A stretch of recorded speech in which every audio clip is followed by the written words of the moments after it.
Hello everyone, welcome back to my YouTube channel. ಇವತ್ತಿನ daily news ಪೇಪರಲ್ಲಿ ಬಂದಿರತಕ್ಕಂಥ ಪ್ರಜಾವಾಣಿಯಲ್ಲಿ ಪರಿಸರ ಸ್ನೇಹಿ ಹಾಲು ಕವರ್ ದಿಸೆಯಲ್ಲಿ ಬಹುಮೂಲ ಹೆಜ್ಜೆ ಹಾಕಿರೋದು. UPSC ಮತ್ತು ಯಾವುದೇ ಸ್ಟೇಟ್ ಎಕ್ಸಾಮ್ ಪ್ರಿಪೇರ್ ಆಗ್ತಿರಬೇಕಾದ್ರೆ ಎನ್ವೈರ್ಮೆಂಟ್ ಸಬ್ಜೆಕ್ಟ್ ವೆರಿ ಇಂಪಾರ್ಟೆಂಟ್. ಆ ಎನ್ವೈರ್ಮೆಂಟ್ ಸಬ್ಜೆಕ್ಟಲ್ಲಿ ಕೂಡ ಪೊಲ್ಯೂಷನ್ ಅಂತ ಬರುತ್ತೆ. ಅದರಲ್ಲಿ ಪ್ಲಾಸ್ಟಿಕ್ ಪೊಲ್ಯೂಷನ್ ವೆರಿ ಇಂಪಾರ್ಟೆಂಟ್. ಈ ಪ್ಲಾಸ್ಟಿಕ್ ಪೊಲ್ಯೂಷನ್ಗೆ ತುಂಬ ವರ್ಷಗಳಿಂದ ಕೇಳ್ತಾ ಇದ್ದೀವಿ. ಅಂತಾರಾಷ್ಟ್ರೀಯ ಮಟ್ಟದಲ್ಲಿ ಕೂಡ ಪ್ರಯತ್ನಗಳು ನಡೀತಾ ಇದ್ದಾವೆ, ಹೇಗೆ ಪ್ಲಾಸ್ಟಿಕ್ ಬಳಕೆಯನ್ನು ಕಡಿಮೆ ಮಾಡಬೇಕು ಅಂತ. ಬಟ್ ಸೊಲ್ಯೂಷನ್ ರೂಪದಲ್ಲಿ ಒಂದು ಆರ್ಟಿಕಲ್ ಬಂದಿದೆ, ಇದನ್ನು ನೋಡ್ಬೋದು. ವಿಶೇಷವಾಗಿ ದೇಶದಲ್ಲೇ ಪ್ರಥಮ ಪ್ರಯತ್ನ ಅಂತ ಇದನ್ನು ಕರಿತಾ ಇದ್ದಾರೆ. ಅದೇನಂತ ನೋಡೋಣ. ಪರಿಸರ ಸ್ನೇಹಿ ಹಾಲು ಕವರ್ ದಿಸೆಯಲ್ಲಿ ಬಹುಮೂಲ ಹೆಜ್ಜೆ. ಬಹುಮೂಲ್ is state cooperative, Karnataka state cooperative ಹಾಲು ಉತ್ಪಾದನಾ ಒಕ್ಕೂಟ ಇದು ಆಗಿರೋದ್ರಿಂದ ಇಲ್ಲಿ ಹಾಲನ್ನು ಉತ್ಪಾದನೆ ಮಾಡಲಾಗುತ್ತೆ, ಅದು ಡಿಸ್ಟ್ರಿಬ್ಯೂಟ್ ಕೂಡ ಮಾಡಲಾಗುತ್ತೆ. ಈ ಡಿಸ್ಟ್ರಿಬ್ಯೂಟ್ ಮಾಡುವಾಗ ಪ್ಯಾಕೆಟಲ್ಲಿ ಕೊಡಲಾಗುತ್ತೆ. ಆ ಪ್ಯಾಕೆಟ್ ಯಾವುದರಿಂದ ಮಾಡಲಾಗಿರುತ್ತದೆ? ಪ್ಲಾಸ್ಟಿಕ್ಕಿಂದ. ಸೊ ದಿನನಿತ್ಯ ಲಕ್ಷಗಟ್ಟಲೆ ಪ್ಯಾಕೆಟ್ಗಳು ಮಾರೋದ್ರಿಂದ ಆ ಪ್ರತಿ packet as A plastic waste ಆಗಿ ಉಳ್ಕೊಂಡ್ಬಿಡುತ್ತೆ. ಇದನ್ನು ನಿರ್ವಹಣೆ ಮಾಡೋದು ಕಷ್ಟ ಆಗುತ್ತೆ, ವಿಶೇಷವಾಗಿ ಬೆಂಗಳೂರಂಥ ಮೆಗಾ ಸಿಟಿಗಳಲ್ಲಿ. ಅಲ್ಲಿ ದಿನಕ್ಕೆ ಎಷ್ಟೋ KG ಎಷ್ಟೋ ಟನ್ ಗಟ್ಟಲೆ ಈ ಪ್ಲಾಸ್ಟಿಕ್ ಉತ್ಪಾದನೆ ಆಗೋದ್ರಿಂದ ಇದನ್ನು ನಿರ್ವಹಣೆ ಮಾಡೋದೇ ಒಂದು ದೊಡ್ಡ ಸವಾಲಾಗಿಬಿಡುತ್ತೆ. ಕೆಲವೊಂದು ಸಲ ಇದು ಚರಂಡಿಗಳಲ್ಲಿ ಹೋಗೆಲ್ಲ ಅದರಲ್ಲಿ ಅಕ್ಯುಮುಲೇಟ್ ಆಗಿ ನೀರು ಹೋಗೋದು ತಡೆಗಟ್ಟೋಕ್ಕೆ ಪ್ರಾಬ್ಲಮ್ ಆಗುತ್ತೆ, ಫ್ಲಡ್ಡಿಂಗ್ ಎಲ್ಲ ಆಗುತ್ತೆ. ಅದೇ ರೀತಿ ಜಾನುವಾರುಗಳು ಕೂಡ ಅದನ್ನು ತಿಂದು ಆರೋಗ್ಯ ಕೆಡಿಸ್ತಕ್ಕಂಥ ಸಮಸ್ಯೆಗಳು ಉದ್ಭವಿಸುತ್ತೆ. ಇದರ ನಿಟ್ಟಿನಲ್ಲಿ ಇದಕ್ಕೆ ಸೊಲ್ಯೂಷನ್ ರೂಪದಲ್ಲಿ ಇದು ಪ್ಯಾಕೇಜ್ ಮಾಡ್ತಕ್ಕಂತಹ ಕವರನ್ನು ಇಕೋ ಫ್ರೆಂಡ್ಲಿ ಮತ್ತು ಬಯೋಡಿಗ್ರೇಡೇಬಲ್ ಪ್ಲಾಸ್ಟಿಕ್ಕಿಂದ ಮಾಡಲಾಗಿದೆ. ಅದೇನಂತ ನೋಡ್ತಾ ಬರೋಣ. ಇದರಲ್ಲಿ ಬಹುಮೂಲ್ ಈಸ್ ಅ ಸ್ಟೇಟ್ ಕೋಆಪರೇಟಿವ್ ಇದೇನು ಮಾಡಿದೆ, ಮಣ್ಣಿನಲ್ಲಿ ಕರಗಬಲ್ಲ ವಿಶೇಷವಾಗಿ ಪ್ಲಾಸ್ಟಿಕ್. ಈಗ ಇದನ್ನು ಯೂಸ್ ಮಾಡಿ ಹಾಲನ್ನು ತೆಗೆದುಕೊಂಡು ಯೂಸ್ ಮಾಡಿ ಎಸೆದು ಬಿಟ್ಟರೆ ಆ ಪ್ಯಾಕೆಟು ಮಣ್ಣಿನಲ್ಲಿ ಹೋದರೆ ಅದು ಕರಗುತ್ತೆ ಆಟೋಮೆಟಿಕ್ಕಾಗಿ. ಅದು ಪಾಲಿಥೀನಿಂದ ತೆಗೆದು ಬಯೋಡಿಗ್ರೇಡೇಬಲ್ ಮಟೀರಿಯಲ್ನ ಮಾಡಲಾಗಿದೆ. ಇದು ಮಾತು ಇದರಲ್ಲಿ ಬಳಸಿದಂಥ ಟೆಕ್ನಾಲಜಿ ಏನಂತ ನೋಡ್ತಾ ಬಂದಾಗ ಇದು actually not a Indian technology, but ಇದು ಫಾರಿನ್ ಟೆಕ್ನಾಲಜಿ ಆಗಿದೆ. ಸದ್ಯಕ್ಕೆ ಅಂತೂ ಫಾರಿನ್ ಆಗಿದೆ, ಆತ್ಮನಿರ್ಭರ ಅಲ್ಲ. ಮುಂದಿನ ದಿನಗಳಲ್ಲಿ ಇದು ಭಾರತದ ಓನ್ ಕಂಪ್ನಿಗಳನ್ನು ಅಭಿವೃದ್ಧಿಪಡಿಸುವ ಸಾಧ್ಯತೆ ಇದೆ. ಏನಿಲ್ಲ, ಇದೇನಾಗುತ್ತೆ, ಬಯೋಡಿಗ್ರೇಡೇಬಲಿ ಡೈಜೆಸ್ಟ್ ಆಗುತ್ತೆ, ವಿಘಟನೆ ಆಗುತ್ತೆ. ಆಯಿತಾ? ಏನಂದರೆ ಪ್ಲಾಸ್ಟಿಕ್ ವೇಸ್ಟು ಒಂದು ದಿನ ಅದನ್ನು ಯೂಸ್ ಮಾಡಿ ಬಳಕೆ ಮಾಡಿ ಬಿಸಾಕಿದ್ರೆ ಅದು ಕನಿಷ್ಠ ಕರಗಿ ಹೋಗೋದಕ್ಕೆ, ಮಣ್ಣಿನಲ್ಲಿ ಮಣ್ಣಾಗಿ ಹೋಗೋದಕ್ಕೆ 500 ವರ್ಷಗಳ ಸಮಯ ಬೇಕಾಗುತ್ತೆ. ಆ್ಯಸ್ ಎ ಟೈಮ್ ಬೀಯಿಂಗ್ ಒಂದು ಜೀವಮಾನದಲ್ಲಿ ಬದುಕೋದೇ 60ರಿಂದ 70 ವರ್ಷ. ಹಂಗೆ ನೋಡಿದ್ರೆ 8ರಿಂದ 10 ತಲೆಮಾರುಗಳು ಇದರಲ್ಲೇ ಹೋಗ್ಬಿಡುತ್ತೆ. ಒಂದು ಪ್ಲಾಸ್ಟಿಕ್ ಇವತ್ತು ಜನರೇಟ್ ನಾವು ಮಾಡ್ತಿದ್ದೀವಿ ಅಂದರೆ ನಮ್ಮ 8ರಿಂದ 9 ತಲೆಮಾರುಗಳು ಅದನ್ನು ಕರಗಿಸೋಕೆ ಸಾಧ್ಯ ಆಗೋದಿಲ್ಲ. ಸೊ ಇಷ್ಟು ವರ್ಷ ಒಂದು ಇತಿಹಾಸ ಅಂತ ನೋಡಿದಾಗ ಭಾಳ ವರ್ಷ ಆಗುತ್ತೆ. ಇದು ಅದರ ಎಫೆಕ್ಟ್ ತುಂಬಾ ಆಗಿರುತ್ತೆ. ಸೊ ಏನು ಮಾಡಬೇಕೀಗ? ಇದರಿಂದ 500 ವರ್ಷ ವೇಟ್ ಮಾಡೋದಕ್ಕೂ ಸಾಧ್ಯ ಅಂತ ಇಲ್ಲ. ಹಾಗಾಗಿ ಇದರಿಂದ ಆಗ್ತಕ್ಕಂಥ ಪರಿಣಾಮಗಳು ತುಂಬ ಕೆಟ್ಟದಾಗಿರ್ತವೆ. ಇದಕ್ಕಾಗಿಯೇ ಜೈವಿಕ ಕವರ್ಗಳ ವೈಶಿಷ್ಟ್ಯ ಅಂತ ನೋಡ್ತಾ ಬರೋಣ. ಏನು ಇದರಲ್ಲಿ? ಇದು ಆ್ಯಕ್ಚುಲಿ ಮಾಡಿರೋದು ಜೋಳದ ಗಂಜಿಯಿಂದ. ಇದೇನಂತಾರೆ, ನೀವು ಸ್ಟಾರ್ಚ್ ಅಂತ ಕರಿತೀವಲ್ಲ, ಸ್ಟಾರ್ಚ್. ವನಸ್ಪತಿಗಳಲ್ಲಿ ಸ್ಟಾರ್ಚ್ ಇದು ಫುಡ್ ಸ್ಟೋರೇಜ್ ಪಾರ್ಟ್ ಇರುತ್ತೆ. ಫುಡ್ ಯಾವ ಥರ ಸ್ಟೋರ್ ಆಗುತ್ತೆ? ಬಯಾಲಜಿಕಲ್ ಕ್ವೆಶನ್ ಕೂಡ ಬರ್ಬೋದು, biology. The plant store food in the form of starch ಅಂತ ಕರಿತಾರೆ. ಏನು? Plants store food in the form of ಅಂತ ಕೇಳ್ತಾರೆ. ಇದಕ್ಕೆ ಆನ್ಸರ್ ಬಂದುಬಿಟ್ಟು ಸ್ಟಾರ್ಚ್ ರೂಪದಲ್ಲಿ ಇದು ಸ್ಟೋರ್ ಆಗಿರುತ್ತೆ. ಸೊ ಈ ಜೋಳದ ಗಂಜಿಂದ, ಈ ಜೋಳದ ಸ್ಟಾರ್ಚಿಂದ ಪ್ಯಾಕೆಟ್ ಮಾಡಿದಾಗ ಇದು ಎಷ್ಟು ತಿಂಗಳ ತನಕ ಯೂಸ್ ಮಾಡ್ಕೋಬೋದು? ಈಗ ಒಮ್ಮೆ ಯೂಸ್ ಮಾಡಿ ಆ ಪ್ಯಾಕೆಟನ್ನು ತಯಾರು ಮಾಡಿ ಯೂಸ್ ಮಾಡಿ ಬೇಯಿಸ್ತಾರೆ, 6 ತಿಂಗಳಲ್ಲಿ ಇದು ಮಣ್ಣಲ್ಲಿ ಕರಗೋಗ್ಬಿಡುತ್ತೆ. ಕರಗಿದ್ರೆ ಅಷ್ಟೇ ಸಾಕಾ? ಇದು ಗೊಬ್ಬರವಾಗಿ ಕೂಡ ಕನ್ವರ್ಟ್ ಆಗುತ್ತೆ. ಎರಡೆರಡು ಬೆನಿಫಿಟ್ ಇದೆ. ಏನು? ಕರಗ್ತದೆ, ಎಷ್ಟು 6 ಮಂತಲ್ಲೇ ಕರಗೋಗುತ್ತದೆ. ಇನ್ನೊಂದು, ಕರಗಿದ್ರೆ ಅಷ್ಟೇ ಅಲ್ಲ, ಇದು ನ್ಯೂಟ್ರಿಷನ್ ಕೂಡ ಆ್ಯಡ್ ಮಾಡುತ್ತೆ, ಗೊಬ್ಬರವಾಗಿ ಮಾರ್ಪಡುತ್ತೆ. ಹೀಗಾಗಿ ಮಣ್ಣಿನ ಫಲವತ್ತತೆ ಹೆಚ್ಚಿಸುವ ಸಾಧ್ಯತೆ. ಮೂರು ಬೆನಿಫಿಟ್ ಇದ್ದಾವೆ. ಕ್ವಿಕ್ಕಾಗಿ ಕರಗುತ್ತೆ, ಗೊಬ್ಬರ ಆಗಿ ಮಾರ್ಪಾಡಾಗುತ್ತೆ, ಮಣ್ಣಿನ ಫಲವತ್ತತೆ ಕೂಡ ಹೆಚ್ಚಾಗುತ್ತೆ. ಸೊ ಟ್ರೆಡಿಷ್ನಲ್ ಪ್ಲಾಸ್ಟಿಕ್ಕಿಂತ ಮೂರು ಸೊಲ್ಯೂಷನ್ಗಳು ಅಥವಾ ಬೆನಿಫಿಟ್ಗಳು ಇದರಲ್ಲಿ ನಾವು ಕಾಣ್ಬೋದು. ಇದು ಥ್ರೂಔಟ್ ಕರ್ನಾಟಕ ಅಥವಾ ಥ್ರೂಔಟ್ ಇಂಡಿಯಾ ಇಲ್ಲ. ಇಟ್ಸ್ ಅ ಪ್ರಾಯೋಗಾತ್ಮಕ ಘಟಕದಲ್ಲಿ ಒಂದರಲ್ಲಿ ಯೂಸ್ ಮಾಡ್ತಾ ಇದ್ದಾರೆ. It's in a trial mode ಅಂತ ಇದೆ. ಕನಕಪುರದ ಶಿವನಹಳ್ಳಿ ಮೆಗಾ ಡೈರಿ ಏನಿದೆಯಲ್ಲ, ಅಲ್ಲಿ ಈ ಯೋಜನೆಯನ್ನು ಆರಂಭ ಮಾಡಲಾಗಿದೆ.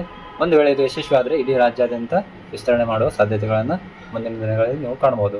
ಇಲ್ಲಿ ಕನಕಪುರದ ಶಿವನಹಳ್ಳಿ ಮೆಗಾ ಡೈರಿಯಲ್ಲಿ ಇದನ್ನು ಪ್ರಾಯೋಗಿಕವಾಗಿ ಸ್ಟಾರ್ಟ್ ಮಾಡಲಾಗಿದೆ, ನಾಟ್ ಥ್ರೂಔಟ್ ದ ಕರ್ನಾಟಕ. ಹಾಗಾದರೆ ಪ್ಲಾಸ್ಟಿಕ್ ಪೊಲ್ಯೂಷನ್ ಅಥವಾ ಹಾಲು ಸಮಸ್ಯೆಗೆ ಸೊಲ್ಯೂಷನ್ ಕೊಟ್ಟಂಥ ಇತರ ರಾಜ್ಯಗಳು ನೋಡಿದಾಗ ಕೇರಳದಲ್ಲಿ ನೀವು ನೋಡ್ಬೋದಾಗಿತ್ತು ಮಿಲ್ಕ್ ATM ಅಂತ. ಮಿಲ್ಕ್ ATM ಅಂದ್ರೇನು? ಅಲ್ಲಿ ATM ಥರನೇ ಇರುತ್ತೆ. ನೀವು ಇಂತಿಷ್ಟು ಅಮೌಂಟನ್ನು ದುಡ್ಡು ಇಲ್ಲಿ ಹಾಕಿದರೆ ಇಲ್ಲಿಂದ ಹಾಲಿನ ಪ್ಯಾಕೆಟು ನೀವು ವಿಡ್ರಾವಲ್ ಮಾಡ್ಕೋಬೋದಾಗಿತ್ತು. ಆಯಿತಾ? ಇಲ್ಲಿಂದ ಹಾಲಿನ ಪ್ಯಾಕೆಟು ನೀವು ಪಡಿಬೋದಾಗಿತ್ತು. ಇದು ಕೇರಳ. ಆದರೆ ಇದಕ್ಕೆ ಸ್ಪಂದನೆ ಭಾಳ ಕಮ್ಮಿ ಬಂದಿದೆ, ಯಾಕೋ ಗೊತ್ತಿಲ್ಲ. ನೆಕ್ಸ್ಟ್ ಬಂದುಬಿಟ್ಟು ತಮಿಳುನಾಡು. ಈ ಪ್ಲಾಸ್ಟಿಕ್ ಪ್ಯಾಕೆಟ್ಗಳಲ್ಲಿ ಕೊಡೋ ಬದಲಾಗಿ ಇದನ್ನು ಗಾಜಿನ ರೂಪದಲ್ಲಿ, ಅಂದರೆ ಗ್ಲಾಸ್ ಈ ಥರ ಇರುತ್ತೆ ನೋಡಿ. ಇನ್ನು ಕೋಲ್ಡ್ ಡ್ರಿಂಕ್ಸ್ ಎಲ್ಲ ಕುಡಿತಿರಲ್ಲ, ಆ ಗಾಜಿನಲ್ಲೇ ಇರುತ್ತಲ್ಲ, ಅದೇ ರೀತಿ ಇದರಲ್ಲಿ ಕೊಡಬೇಕಂತ ಪ್ರಯತ್ನ ಪಟ್ಟಿದ್ದು ತಮಿಳುನಾಡು. ಆದರೆ ತಾಂತ್ರಿಕ ಸಮಸ್ಯೆಗಳು ಬಂದಿರೋದು. ತಾಂತ್ರಿಕ ಸಮಸ್ಯೆ ಏನಂದರೆ, ಇದು ಮ್ಯಾನುಫ್ಯಾಕ್ಚರ್ ಮಾಡಬೇಕು ಗ್ಲಾಸಿಂದ, ಒಂದು ವೇಳೆ ಹ್ಯಾಂಡ್ಲಿಂಗಲ್ಲಿ ಒಡೆದು ಹೋಗುತ್ತದೆ. ಟ್ರಾನ್ಸ್ಪೋರ್ಟೇಷನ್ನು ದೂರದ ಸಿಟಿಗಳಿಗೆ, ದೂರ ಹಳ್ಳಿಗಳಿಗೆ ಟ್ರಾನ್ಸ್ಫರ್ ಮಾಡುವಾಗ ಗಾಜಿದ್ರೆ ಒಡೆದು ಹೋಗ್ತದೆ. ಅದೇ ರೀತಿ ಗಾಜು ಒಡೆದಾಗ ಅದನ್ನು ನಿರ್ವಹಣೆ ಕೂಡ ಕಷ್ಟ.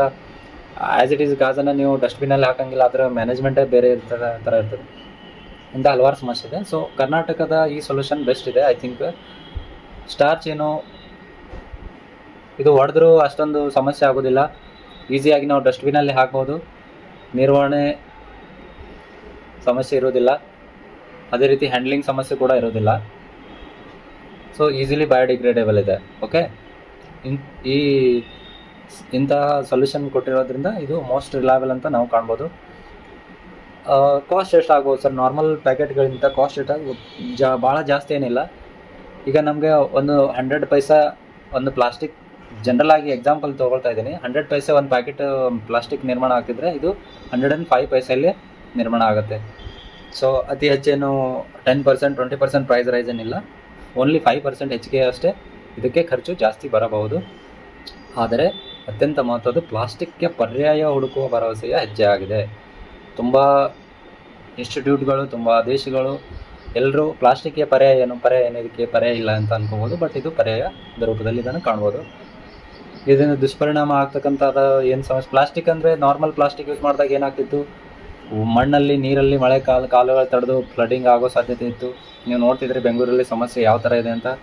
ಮತ್ತು ಜಾನುವಾರುಗಳು ಏನು ಬೀದಿ ತಿರುಗಾಡ್ತಕ್ಕಂಥ ಜಾನುವಾರುಗಳು ಅದನ್ನು ತಿಂದರೆ ಅವರ ಆರೋಗ್ಯದ ಮೇಲೆ ಪರಿಣಾಮ ಆಗ್ತಿತ್ತು.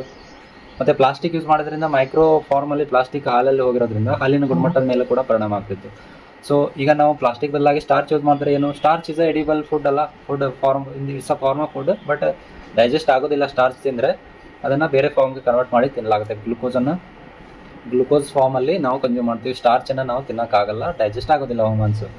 ಸೊ ಈ ಥರ ನೀವು ನೋಡ್ಬೋದಾಗಿದೆ ಹಲವಾರು. ಇದು 2018ರಲ್ಲಿ ಇದನ್ನು BBMP ಸೂಚಿಸಿತ್ತು, ಬಟ್ ಅದಕ್ಕೆ ಇಂಪ್ಲಿಮೆಂಟೇಷನ್ ತುಂಬ ಲೇಟ್ ಆಯಿತು. ಮಹಾನಗರಗಳಲ್ಲಿ ಪ್ರವಾಹ ಮೂಲಗಳೇ ಪಾಲಿಥೀನ್, ಎಲ್ಲ ಗುಂಡಿಗಳಲ್ಲಿ, ಚರಂಡಿಗಳಲ್ಲಿ ಸಿಕ್ಕ ಪ್ಲಾಸ್ಟಿಕ್ಕು ಪ್ರವಾಹಕ್ಕೆ ಕಾರಣ ಆಗಿತ್ತು. ಇದಕ್ಕೆ ಮುಂದಿನ ದಿನಗಳಲ್ಲಿ ಪರಿಹಾರ ಸಿಗಲಿದೆ ಅಂತ ನಾವು ನೋಡ್ಬೋದು. ಸಾರ್ವಜನಿಕ ಪಾತ್ರ ಕೂಡ ಇದೇನೋ ಬೊಮ್ಮಲ್ ಪ್ರಯತ್ನ ಪಟ್ಟಿದೆ, ಅದಕ್ಕೆ ಸಹಕಾರ ಮಾಡಬೇಕು. ಇಂಥ ಪ್ಯಾಕೆಟ್ಗಳನ್ನು ಖರೀದಿ ಮಾಡಿ ಅದಕ್ಕೆ ಪ್ರೋತ್ಸಾಹ ಕೊಟ್ಟರೆ ಮುಂದಿನ ದಿನಗಳಲ್ಲಿ ಇದು ಕೂಡ ಯಶಸ್ವಿ ಆಗಲಿದೆ ಅಂತ ನಾವು ಕಾಣ್ಬೋದು. ಪರ್ಯಾಯ ಹುಡುಕಿದ್ದಾರೆ ರಾಜ್ಯ ಸರ್ಕಾರ. ಇದರ ಇನ್ನೊಂದು ಹೆಜ್ಜೆ ಅಂದರೆ, ಈಗ ದೇವಸ್ಥಾನಗಳಲ್ಲಿ ಆಗಸ್ಟ್ 15ರಿಂದ ಯಾವುದೇ ಥರದ ಪ್ಲಾಸ್ಟಿಕ್ ಬಾಟಲ್ಗಳಾಗಲಿ, ಪ್ಲಾಸ್ಟಿಕ್ ಕವರ್ಗಳಾಗಲಿ ಯೂಸ್ ಮಾಡೋದಿಲ್ಲ. ಇದು ನಿಷೇಧ ಹೇರೋ ಸಾಧ್ಯತೆ ಇದೆ.